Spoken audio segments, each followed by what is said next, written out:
Look at your phone right now. 47 apps on the screen, a streaming service holding something like 10,000 shows and movies, a podcast covering literally any topic imaginable, and somehow you're still bored. That raises a question almost nobody stops to ask. What did people do when they got bored long before any of this existed? Not people from the Middle Ages, not the Romans, not even the Egyptians. Go back much further, 100,000 years, 200,000 years, to a time with no writing, no art, no music, none of the language we'd recognize today, just human beings sitting there with nothing to occupy them. The answer to that reshapes a lot of what we think we know about creativity, about religion, and about how our minds work. But first, did boredom even exist that far back?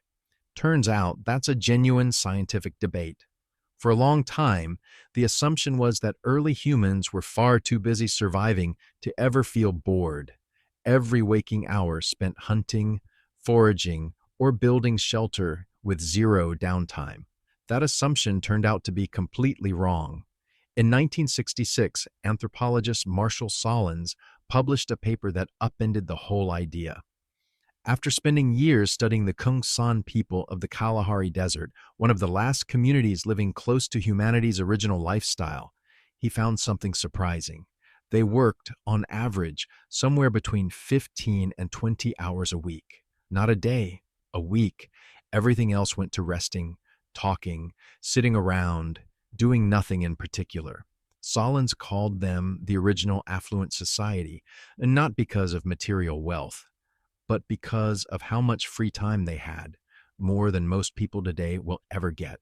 So the real question was never whether ancient humans got bored. It's what they did about it. Start with the obvious answer. They played. Sounds simple. It isn't.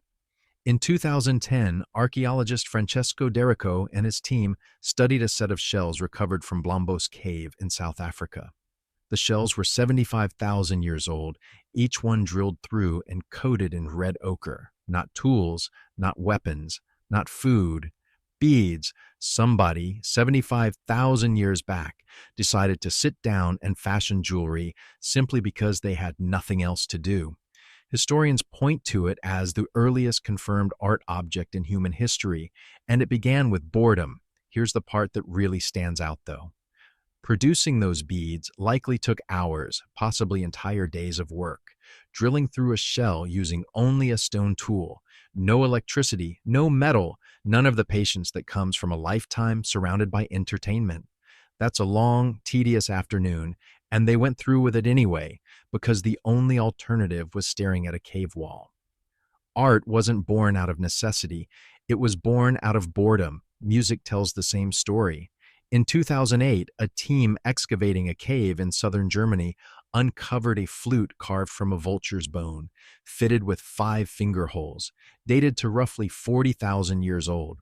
Someone 40,000 years before agriculture, before cities, before any civilization we'd recognize, sat down and invented music. Not because they had to, but because they had a free afternoon and a hollow bird bone.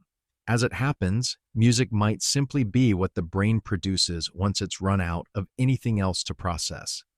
Neuroscientist Daniel Levitin, who studies where music comes from, argues that our musical ability actually predates language, that human brains were wired for rhythm and melody before we could string together complex sentences. That's because rhythm is a form of pattern recognition, and recognizing patterns is exactly what kept our ancestors alive. But boredom didn't just give us art and music. It gave us something far bigger, imagination. Think about it this way. You can't feel bored without some concept of time.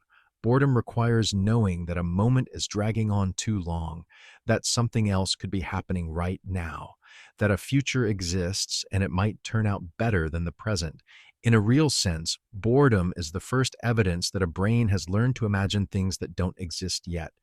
Animals don't experience boredom the way people do. A dog waiting by the door for its owner isn't bored. It's simply waiting with no concept of any alternative.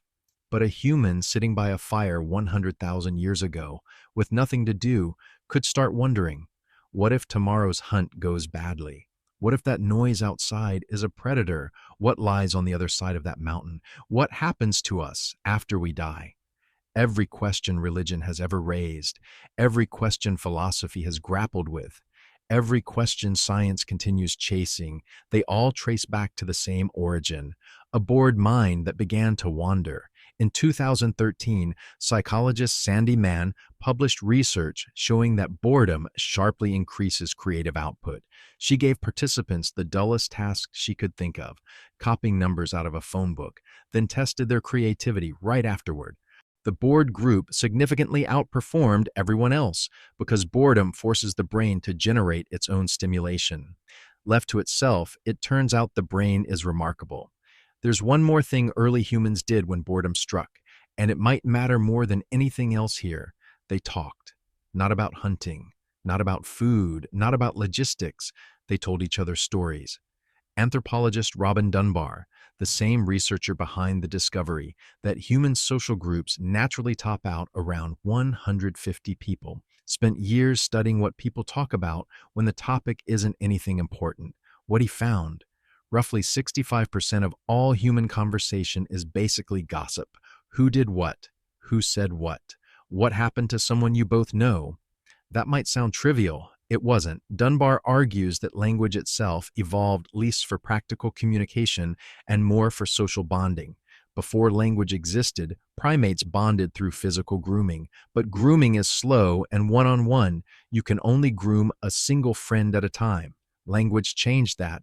Suddenly you could bond with 3 people at once. 10, an entire group gathered around a fire. You could tell a story about someone who wasn't even there. You could build trust with people you'd never physically touched. Language, and by extension, human civilization, didn't emerge because people needed to coordinate hunts. It emerged because people were sitting around with nothing to do, and they started talking about each other. In short, boredom gave rise to gossip, and gossip gave rise to society. So here's where all of this lands. 75,000 years ago, someone bored in a cave made a bead. 40,000 years ago, someone bored in a different cave made a flute.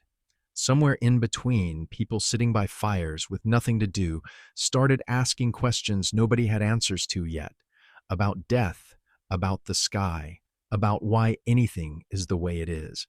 Some of those questions eventually became religion. Some became science, some became art, and some of them became you, lying awake at 2 a.m., phone resting on your chest, thinking about nothing in particular. Here's the part almost nobody brings up. Modern psychology actually has a name for what happens when boredom gets completely wiped out of daily life: cognitive overload. When every single moment is filled with stimulation, the brain never gets the quiet space it needs to do what it was built to do: process, consolidate, create. The default mode network, the part of the brain that switches on when you're doing nothing at all, happens to be the exact same network responsible for creativity, self-reflection, and empathy. It only activates once boredom sets in. We spent roughly 300,000 years learning how to fill silence with things that actually meant something. Then the smartphone showed up, and we've just been filling that silence ever since. But every time you put the phone down and sit with nothing for a moment, every time you let your mind wander instead of stopping it, you're doing exactly what that person in the cave was doing.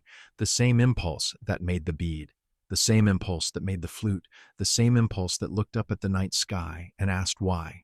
Boredom never held early humans back. It's what made them human in the first place.